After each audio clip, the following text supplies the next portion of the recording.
Iman, a bit tired of these over the Zooms. I'm waiting to grill you in person. I'm so happy we're still doing Zooms because I don't have to see your face in person.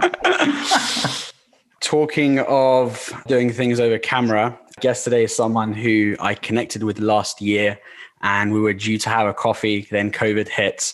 So we will still meet soon in a few months. But guest today is someone who probably, he would not like to say this, but it is the truth based on the research I've done. He's the leading investor of tech in frontier markets, and he's the chief investment officer of Sturgeon Capital. Guest today is Kiyan Zandiyeh. Kiyan, absolute pleasure to have you on the show. Pleasure to be speaking with you. Thank you. Kiyan, if you don't mind walking us through your background. I mean, everything we discuss on this show or on our platform really is from our first principles, and to understand what's made Sturgeon and yourself a success. I've seen the returns. They speak for themselves. Juicy returns. And before we get into that stuff, we want to know a little bit more about yourself. So if you don't mind walking us through your background, what shaped you? What events shaped you to get involved in investing in general and your come up into investing? Yeah, sure. I would say serendipity more than everything else, and luck in the sense that I found something I enjoyed quite early on. So I kind of grew up here in the UK to parents that are originally Iranian. And my father was kind of always working, always traveling. And so I kind of appreciated that dynamic nature, and being a young boy that admires his father, kind of wanted to replicate it in my own way. And the first time I came across the concept of investing was weirdly through teletext, right? So if you think back to when you were a kid, you didn't have Twitter or Google News. At the end of the day, my dad would come home and he would put teletext on to see the news. And then one of the pages was always a page that had stock prices. And for me, I was like, what the hell is this? Every day it would change. There'd be these kind of numbers up there. And my father is an engineer by trade, so didn't really know anything about investing. But being a young kid in school around 13, 14, I had a lot of time after school to kind of just read. And so what I found fascinating was basically for opening a brokerage account, through a click of a few buttons or making a few calls, in my own little way, I could be a part owner in a company and share the journey with that company. And if I was right, I would make money. And if I wasn't, then I wouldn't. And so really enjoyed that process. And naturally being more introverted at the time, what I really liked was the fact that I could just sit and read, and think, and then act. And I didn't really have to rely on anyone else to talk to anyone else. Now, ultimately, that has had to change. But that was really kind of what set me off in investing. And I just read whatever I could about it. And eventually I had more ideas than money, which is a problem that a lot of people face. And so in my late teens, what I tried to do, or what I did, was to basically set up a fund modeled on the early Buffett partnership. I want to say modeled in the sense that my fees were, I had 0% management fees and 25% performance above 6. I already love this story. Carry on. And I put a 2-3 page document together, which is basically saying, this is who I am. This is what I'm trying to do. And this is what I think I can do for you.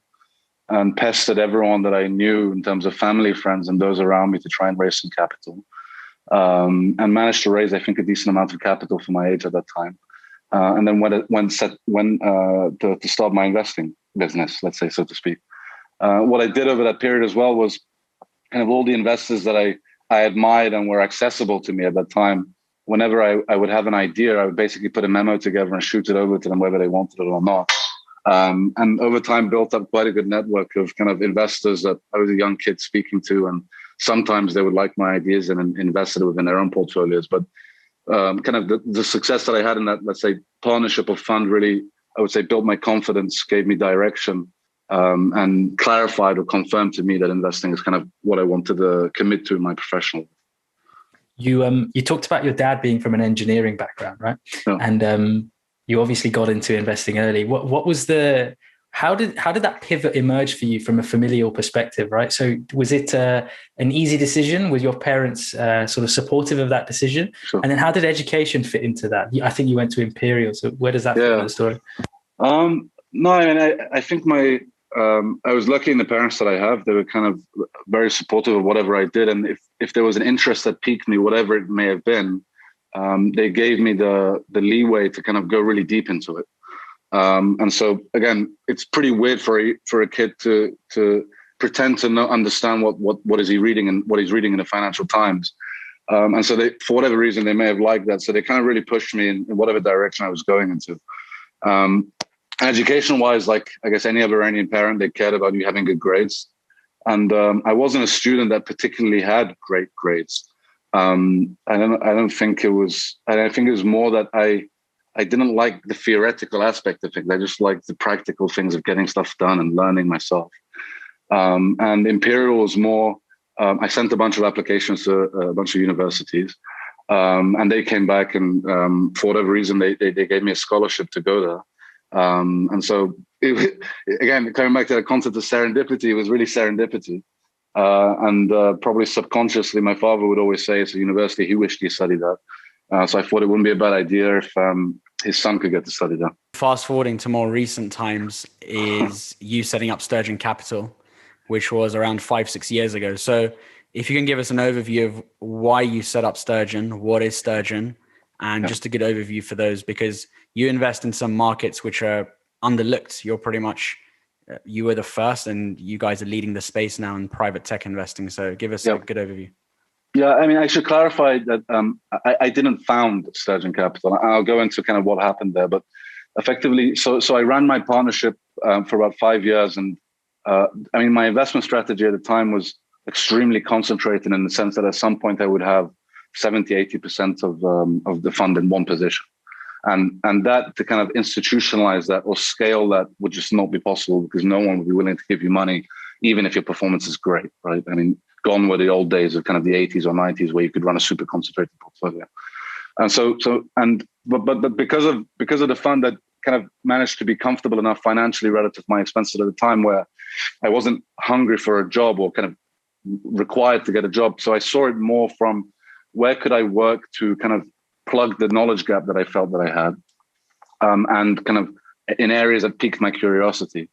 And every year I would travel to Iran for 2 or 3 months during the summer, and kind of being based here and seeing businesses and investing in businesses, I just saw kind of a wealth of opportunity where I'm like, shit, I mean, this is done. You could do it like this. You could do this like, and so emerging markets or developing markets as a concept was very interesting to me. And coming from, let's say, the value ilk, kind of macro is seen as sacrilege. But coming out of 2008, I thought that kind of approach or thinking was probably a bit ignorant. And so kind of the area that I really wanted to understand a bit better was macro and emerging markets. And so I worked for, I got the opportunity to work for Nouriel Roubini, which is kind of this crazy, infamous economist, kind of most famous for predicting the financial crisis. And although he didn't come up with the theory, he just took someone's theory and had a much better platform for vocalizing. But there, what I was doing was really leading research in emerging markets and frontier markets. So I was advising funds on basically their strategy there, getting to do economic research there. And the paradox I came across was, objectively, these countries are full of opportunity, but there was no investor that I had seen that had built up a very good track record. And to put that into numbers so you can contextualize it, if you look at the 10-year track record in private equity and in frontier, it's basically 9%, right? Emerging market is 15, developed market is around 23 on average. And on public markets, it was annualized 4%, right? So if you consider that on the kind of risk reward spectrum, it's the complete opposite end of what you would expect. And so conceptually or intellectually, I wanted that paradox to be solved somehow. And Sturgeon was actually founded by a gentleman, Clemente Capello, back in 2006, to be a frontier market public equity manager, really focused on Central Asia. And then, so for me, I always knew that I wanted to get back into the investment business, but was looking for a platform to use to kind of catalyze that in a way. And I really got on with Clemente in the sense that today he's one of my closest friends. And then was given the opportunity to really come up with an investment framework or thesis to put to work within the regional or frontier more broadly. And so the reflection of the firm today is kind of that thesis or framework being put to work. What's the difference between frontier, emerging, developing? You've used these words interchangeably. Is there a specific definition to them? No, it's a good question. So there is no universal definition of each. So, the way we define it is the following, where effectively a frontier country is one where historically the bulk of the capital being allocated in the country has been driven by the state. That is, there isn't a true private sector, right? And they're developing or emerging in the sense that for whatever reason, the private sector is taking a larger role within the economy. Now, it could be that the government's privatizing state assets or kind of a bunch of different reasons. And it's developed in the sense that where you have a true private sector that is driving the majority of the resource or capital allocation within the economy. So that's how we define frontier, emerging, and develop. Awesome. And you've touched on the Sturgeon journey in terms of how you got into Sturgeon, but your general focus on tech within these markets and Central Asia, if I'm not mistaken, for you, the main focus is Kazakhstan and Uzbekistan. If you tell anyone in tech that you're focusing these two markets and anyone, especially from Palo Alto, would be absolutely mind-boggled as to why. If you can give us an overview of why, and what I mean by that is, of course, there are lucrative opportunities there which are very much underlooked. Generally, why these markets?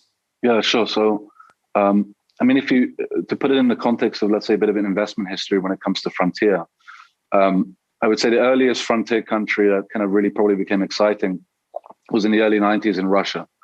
And what was that playbook? That playbook was effectively a failed state, a bunch of companies which had very valuable assets, but run by people that didn't know what those assets were worth. And there was a kind of an arbitrage to play, right? And that played out very well in Russia and some of the surrounding countries. And that heuristic and that playbook was then attempted to be replicated in other countries, whether it was in Africa or Southeast Asia. And it just didn't work. It just didn't work because people in these countries, they got wiser, right? It's like you can no longer buy a company for 1% of what it's worth and just flip it or work on it. It just didn't work. And so a lot of investors kind of created funds or invested in these countries off the hysteria of kind of the macro, but they just failed to deliver. And so it was the poor performance was more, in my mind, the function of a limited investable universe. And then what really changed over the past 5 to 10 years, along with the rest of the world, but kind of with a bit of a delay, was the digital infrastructure available in these countries and the sort of businesses that could be created off the back of that just changed, right? In the sense that in most of these countries today, you have 60, 70, 80% internet smartphone penetration. You have at least 3G broadly available.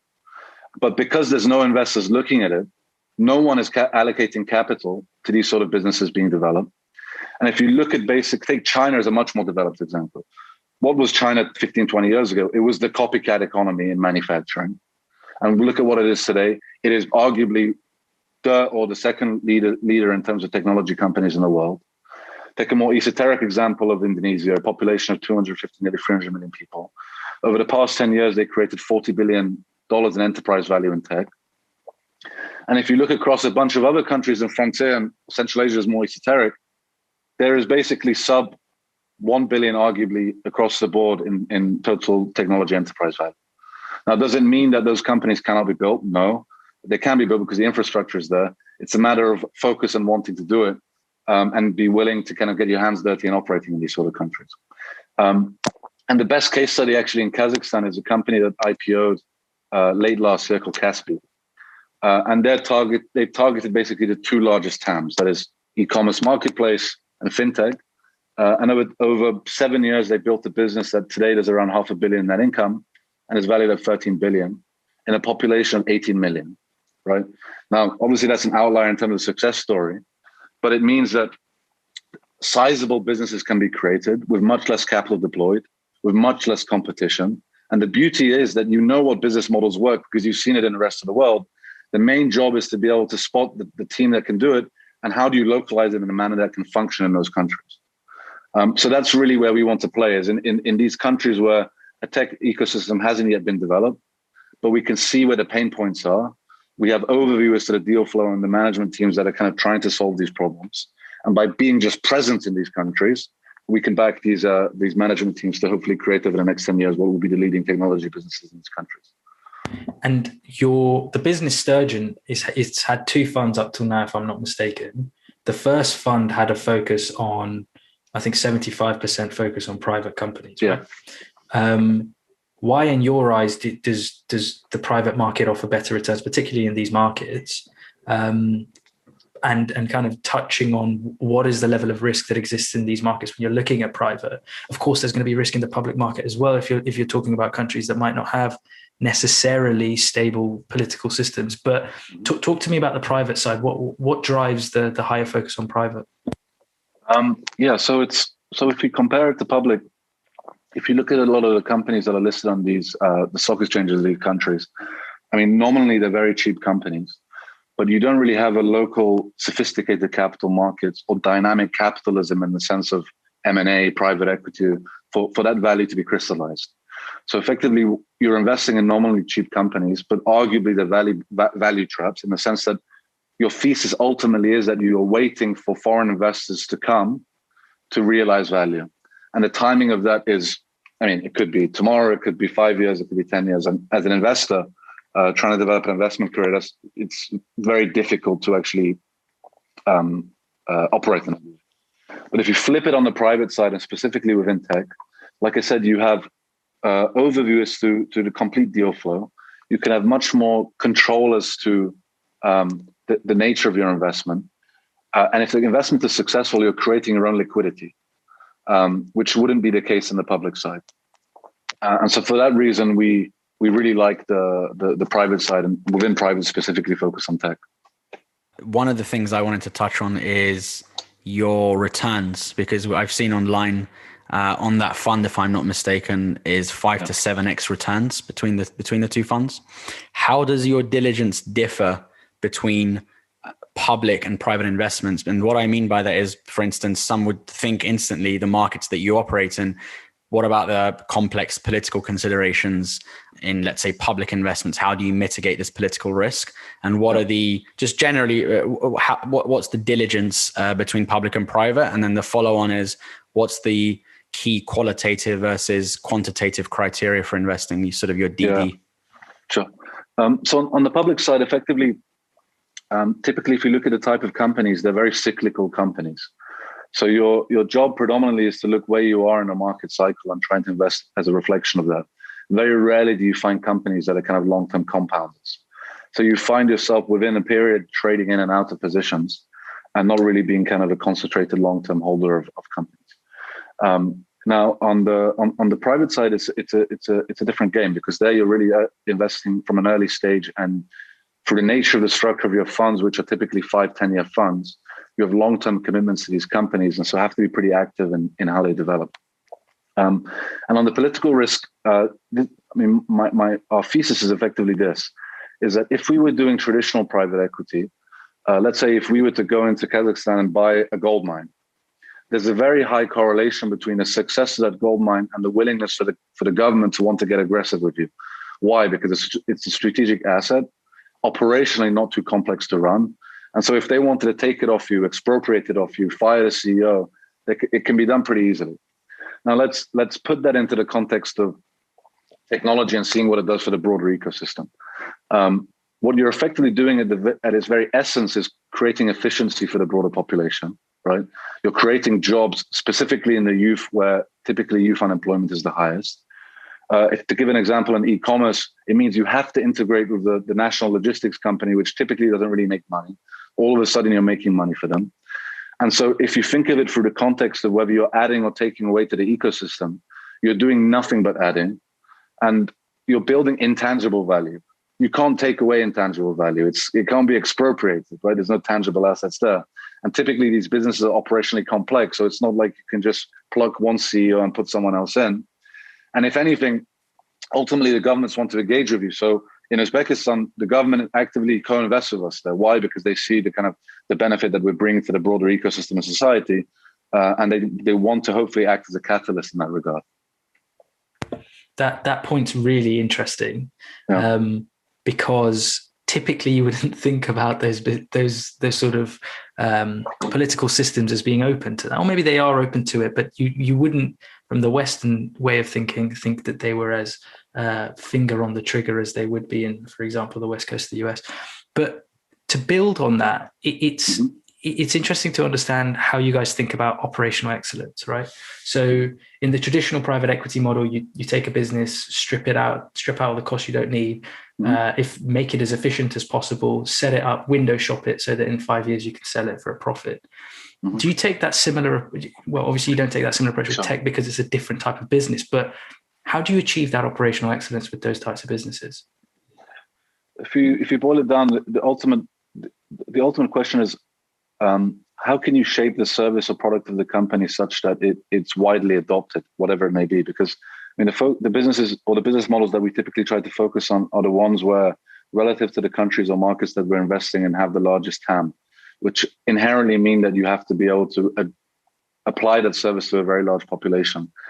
And it's not so much operational excellence, but it's how do you make it very easy for the consumer or business to be able to use your service. So let's take e-commerce as an example. In a lot of the countries where we're invested in, e-commerce didn't exist before. Why? Because there was no effective last mile logistics solution. A lot of these countries, the majority of the population don't have Visa or MasterCard. They don't even have a bank account. So e-commerce practically couldn't take place. So it was, how does the business solve for those issues to basically build a layer of infrastructure such that, in this case, e-commerce can work? And the interesting dynamic, which is different in tech, in developing or emerging versus developed, is that once you've built that ecosystem, once you have a captive customer base, effectively there are many different services that you can add on to that. So in kind of emerging and developing countries, you have this concept of a super app, which you don't really have in developed markets yet. Why? Because ultimately the initial service offering of that business captures a large customer base, has built a layer of infrastructure around it, which means that they can add other services as time goes on and really become de facto the application that most of the consumers or individuals in that country interact with for their day-to-day online requirements. So it's a complete different dynamic in that sense. Yeah. There's one thing I want to bring you back to, if we can double click on, which is the due diligence and sort of what makes an attractive investment in such markets. Because, for example, you've already touched on, let's say, a TAM, total addressable market. And the tip for me anyway, if I'm investing in, let's say, a enterprise SaaS, as we all do, we all love sticky revenue, long-term visibility of contracts, low churn, et cetera, mission critical. This, I'm assuming it's different in these markets. It's not just the obvious things you look for. What do you look for in DD, and what makes an attractive investment, both qualitative and quantitative wise? Yeah. So and to get back to your point on return. So for us, we're very clear about what our return target is. And if we think about it again, going back to the point of the risk reward from frontier versus emerging and developed, to make frontier viable, you need to be able to generate a premium relative to what emerging and developed is. And if you go, the way we think about it is, at any point in time, what is the upper quartile return in developed market private equity?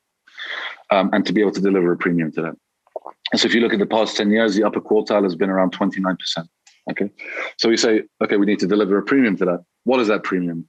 If you take GMO forecast roughly for frontier, it should be 10%. Okay. So our target IRR is 40%, which is effectively 5x on capital in 5 years. And that effectively, when it comes to looking quantitatively at the companies, is our discount rate, right? That is, when modeling a company, if it doesn't, for whatever reason, beat that discount rate, you can kind of very quickly filter and put it to one side. If conceptually it is beating that discount rate, then the whole work goes into building conviction as to how it does, right? So that's the quantitative element. Qualitatively, so in every country we invest in, we actually have teams on the ground, and typically they're individuals that, relative to that country, have a lot of experience investing in private markets in that country. And so they themselves kind of have their ears on the ground to understand the reputation of the entrepreneurs. We create what we call a stakeholder map. So it's understanding who are the suppliers of the suppliers. Is there any related parties? Is there any kind of dodgy stuff going on? At least we can have that visibility. We kind of have legal firms doing external legal due diligence. It's pretty extensive. And so that covers the the due diligence aspect of it. And then we very rarely invest pre-revenue. And the benefit of these, well, to an extent, the benefit of these countries is there isn't a wide pool of capital available for an entrepreneur that wants to start a company. So typically they've self-financed to a point where there's a product there, there's a track record there, there's enough data there for us to work from to really kind of get a gauge and feeling of that business. And so to give you one example, we recently invested in a company where we were the first outside investors. I'm happy to go into the details of it, but effectively it's pharmaceutical software / commerce. They'd already built up 5,500 clients. They had 1 million consumer-facing users. And that's a company we invested in, already operational cash flow break even. We invested at a pre-money valuation of 8 million. So there was enough data points over an extensive period of time that we could kind of assess it for what would be considered a seed round investment, where if you were talking about a seed round investment in the US, it's typically, let's say, pre-revenue or kind of just revenue generating. That's a very timely thing as well, given that I think we've had the highest level of Series A, at the average level of Series A coming out of the US has been the highest in history. But let's double click on one of the examples. We can talk about that example you picked up on, but I want to talk about Smart Satu as well, which is a B2B marketplace in Kazakhstan, Russia, and Ukraine, if I'm not mistaken. And you guys post these really interesting sort of deep dives, these thought leadership pieces on the website. We'll link it in the show notes, but one of them is called The Holy Grail of E-commerce. Can you talk us through the problems that B2B marketplaces have, and then sort of what e-commerce does to solve those issues, and kind of double click on that piece, because it's really interesting. Yeah, so I mean, across even developed or developing countries, I mean, a lot of the focus has been on B2C marketplaces or e-commerce businesses, and primarily, I think, because the barriers to entry to starting a company like that is not that high. But if you look at TAM again, B2B, I would argue is probably 2 to 3 times larger, because if you're generally businesses are spending more to stock inventory. And there's a recurring nature to that dynamic, which if you compare it to B2C is much more discretionary, right? As a consumer, generally their spending is less regular, more discretionary. But a business, if you're a merchant that has inventory, you need to stock that to be able to keep your business alive. But the complexity behind B2B is a bit higher, and the level of trust a merchant or distributor would have to have with you to be able to engage with you is also much more difficult. But you're starting to see, I think there's a company in the US called Fair, which is targeting the B2B market. But the way we see it, it's even more of a significant opportunity in developing and emerging countries, because typically the merchant base is extremely fragmented, very small mom and pop shops. And the whole process that as a distributor or a merchant to connect to each other is just a nightmare, right? So in the case of, let's take Smart Satu as an example. In the countries they're targeting, it's predominantly FMCG merchants, right? So it could be your grocers, it could be larger shops stocking kind of, I don't know, household goods or whatever. And they would typically source from distributors like Unilever, Procter & Gamble, Philip Morris if they're selling cigarettes. And the way a distributor would have to sell to them would be to either distribute a catalog, have a sales agent running around, or having the merchant calling them up to try and get goods delivered. The added complexity is that the majority of these merchants don't really have access to banking, so they have to pay with cash, which means that as a distributor, you have an extra added logistics cost for cash on delivery, right? So what does Smart Satu solve? Effectively, it's a platform where distributors such as Unilever, Procter & Gamble can integrate, where all their merchants are signed up on. Those merchants, rather than having to call sales agents or deal with sales agents, have the product catalog, they can purchase it from there. Smart Satu also has a partnership with Visa. So one of the main reasons that merchants don't want to pay digitally is the interchange fees are very high. And Visa wants to be able to increase their B2B market share. And so they did a deal with Smart Satu effectively to reduce that interchange fee from 1.5% to 0.5%. So reducing the cost of that substantially, incentivizing the merchants to make cashless payments. And the other partners are banks in every country that they operate in, because they also want to increase their B2B market share, where they give working capital loans and credit cards to all the underlying merchants. So let's look at what's happening here. For the distributors, They have a much cheaper, efficient way of selling their products to the merchants. They save on the logistics cost because they no longer have to do cash on delivery. The merchants are getting more money in terms of working capital loans to be able to free up their own balance sheet and spend more for the distributors. And Visa and the banks are kind of increasing their market share in B2B as well. So it's this virtuous loop that everyone in that network or ecosystem is benefiting from. And it's a super capital-light business. It's purely software. There's no fulfillment. There's no infrastructure, nothing. And so you can scale with the distributors that are also global businesses to any country that they have the similar market structure. Now, there's some companies, there's a company in Egypt called Maxab and one in Pakistan called Bazaar, where the logistics infrastructure isn't as good. So they've gone to build their own fulfillment. So they effectively stock all the products, then push that supply to the merchants. But they're kind of really effective, amazing businesses. And if you think about it from the concept of barrier to entry, once you've set that up, it's extremely difficult to compete with. It's extremely difficult to compete with. It's very much reflective of Amazon in the early days, right? Yeah. And think of it through, where does Amazon actually make their money? The bulk, it's on the B2B services, right? It's the third-party logistics, third-party kind of sellers, AWS. It's the B2B side where the volume of kind of revenue is much higher than on the B2C side. Yeah, there's nothing I love more than pure play B2B software. So 10 years ago, such opportunities they were pretty much non-existent, you could say. Given the advancements in technology and especially smartphones, which are very dear to people, you can say it's somewhat considered to be an asset for them alongside, let's say, their home and car. A smartphone for them is also very important. So given the smartphone usage, you guys have also made a number of other successful investments.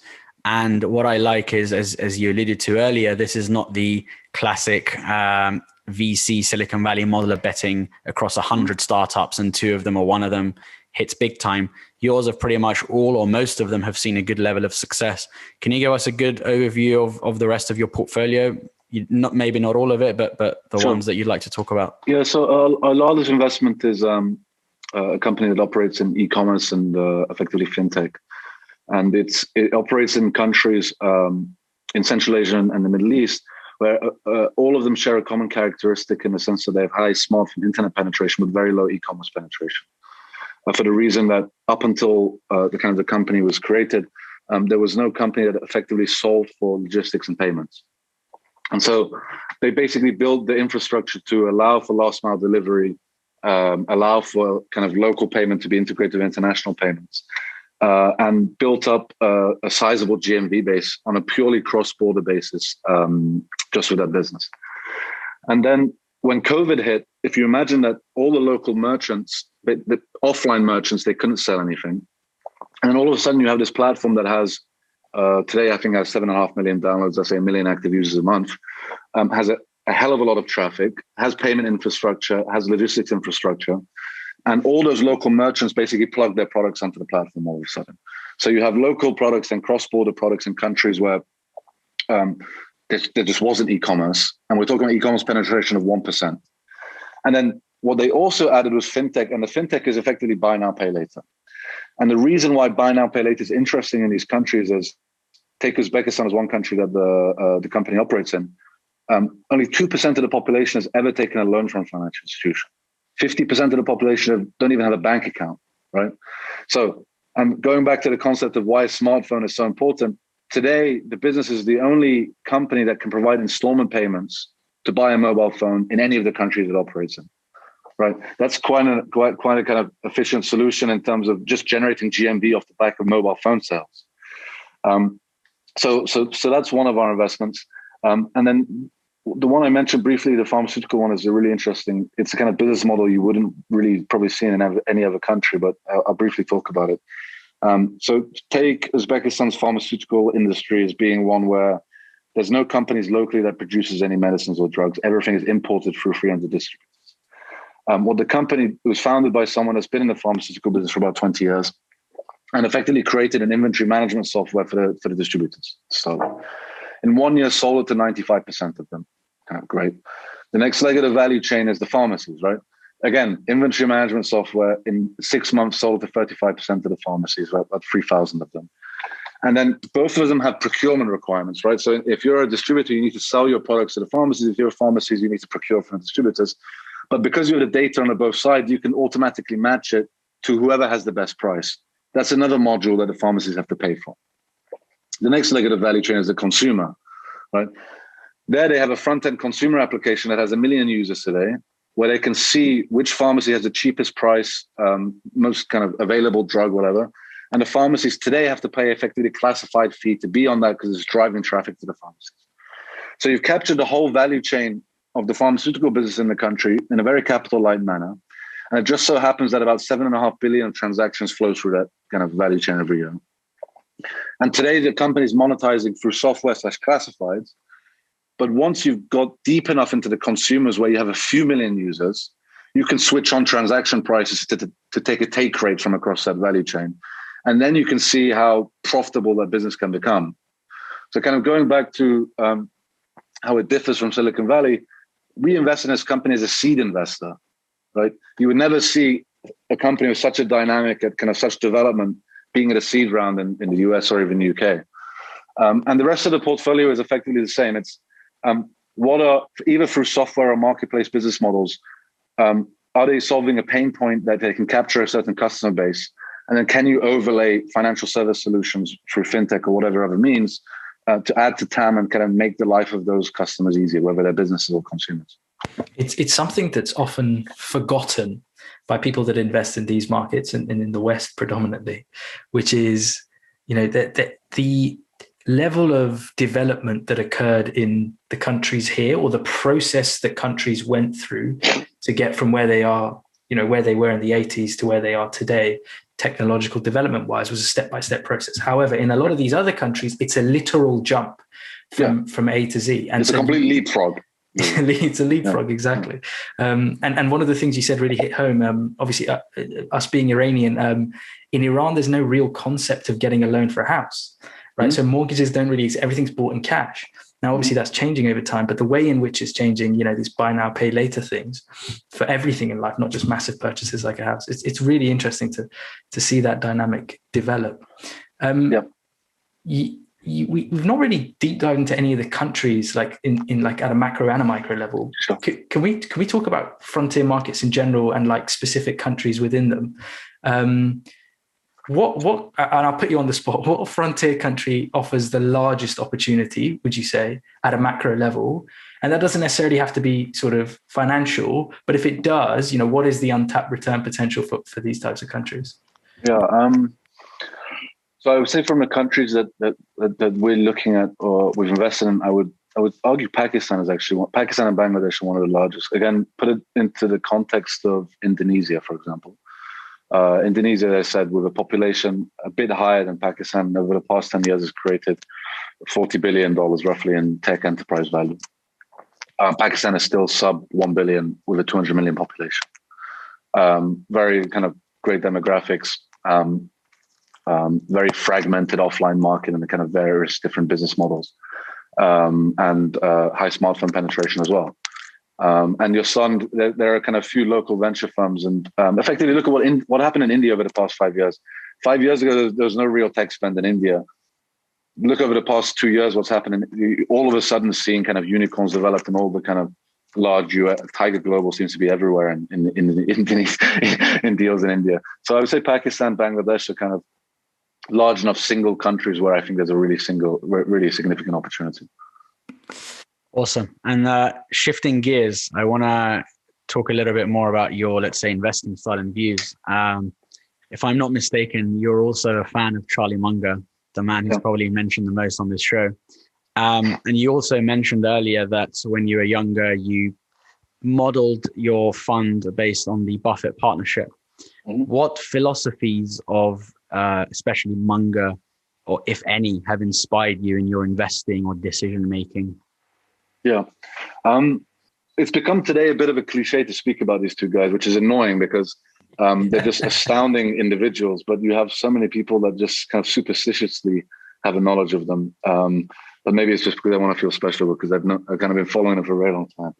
But the Munger really stood out to me because when I was younger, my whole impression of business was that it was impossible to have balance. right? That your pursuit of excellence, or whatever you want to call it, in business came at the sacrifice of everything else. And he was really the first person I read about and observed that, to me, objectively had a very good balanced life.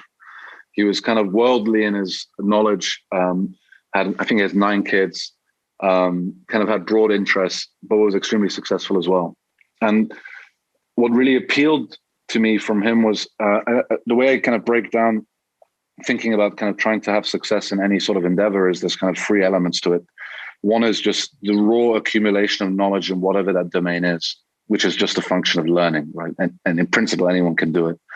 The second is the discipline required to do that and just kind of focus on whatever it is that you want to do. But the most important is to have frameworks to be able to optimize thinking, right? If you consider that your sensory input is your eyes and ears, is what you're learning, but really the engine of what's going on is your mind and how you process and how you think and how you try and optimize.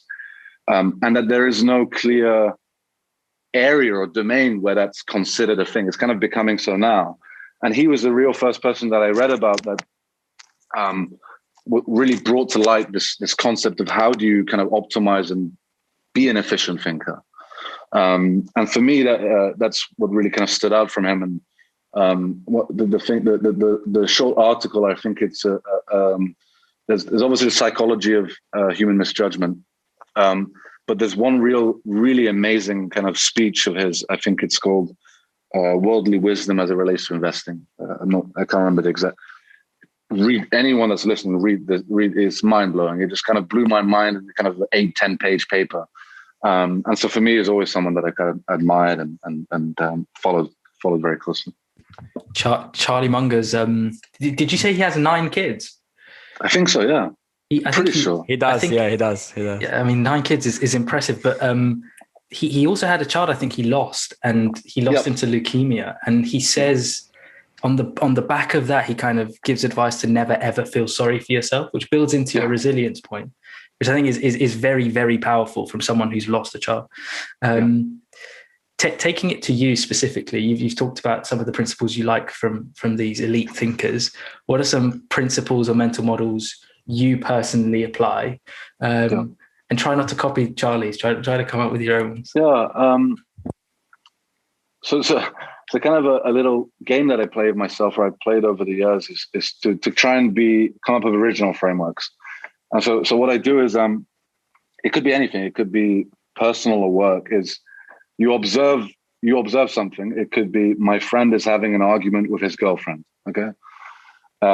What do you think will happen, and why do you think it will happen? Right. You kind of put all the assumptions and analysis together. Now, the beauty of that is ultimately reality will show itself, right? And there will be an outcome, and you'll understand why that outcome happened. And if you collect a lot of those examples across a broad range of topics over a long period of time, you start to develop kind of pretty original frameworks as to why things happen the way they do. And it's something that stuck with me a lot was the concept that you can always solve for specifics.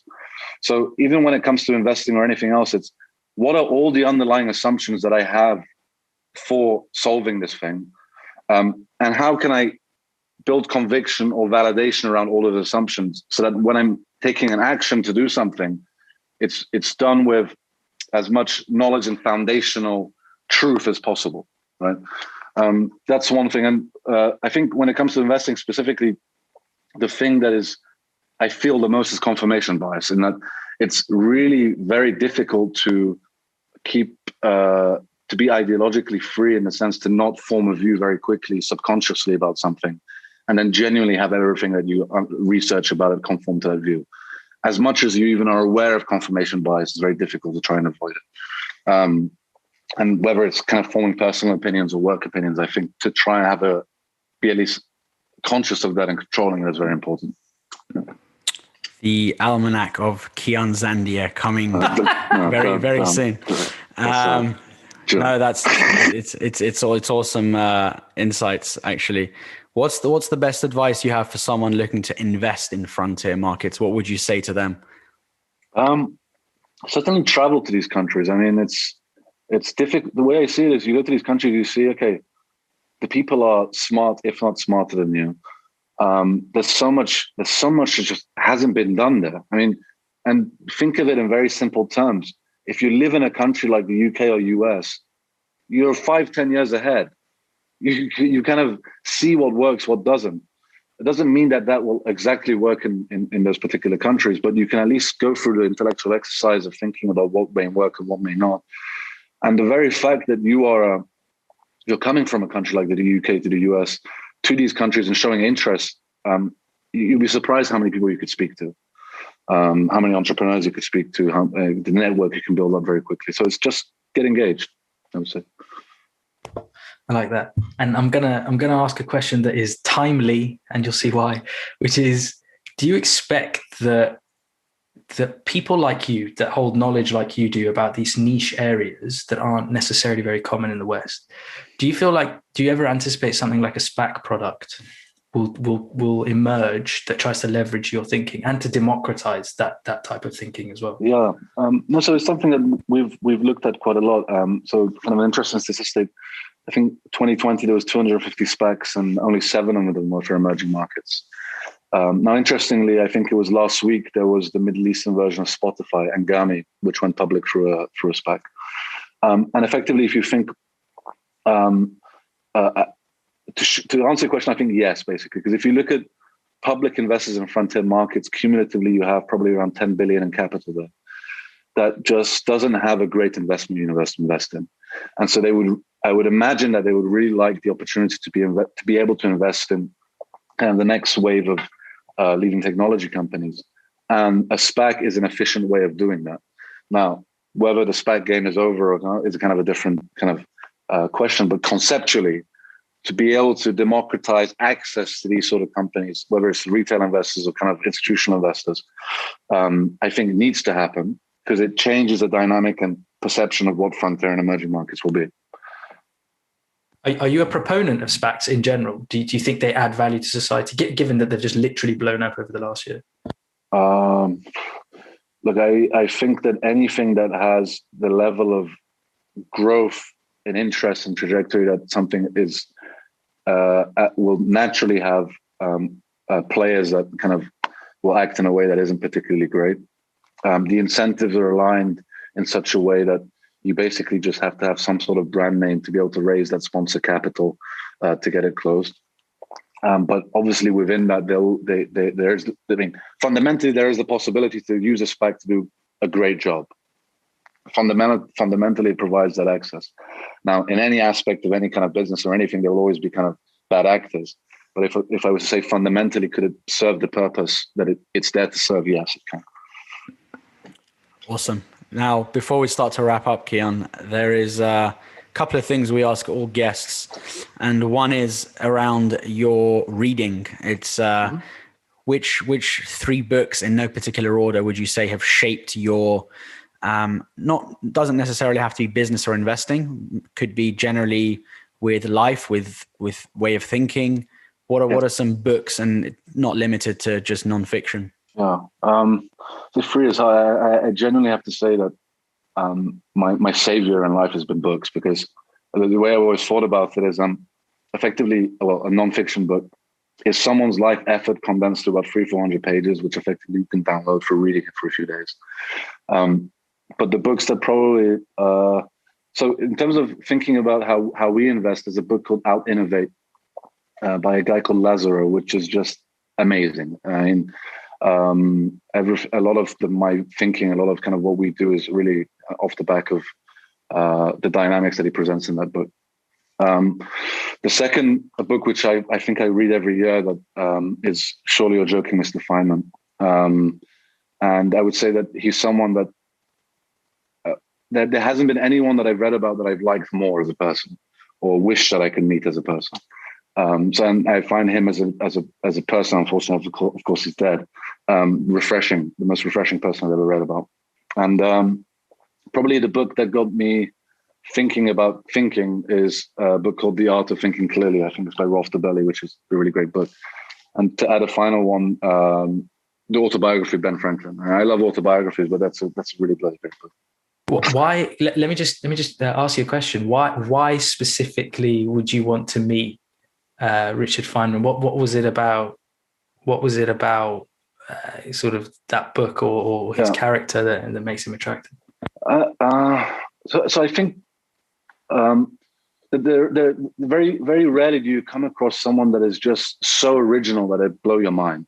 I mean, to someone that is so wickedly smart that effectively you win a Nobel Prize in physics, and is respected as a genuine intellectual powerhouse.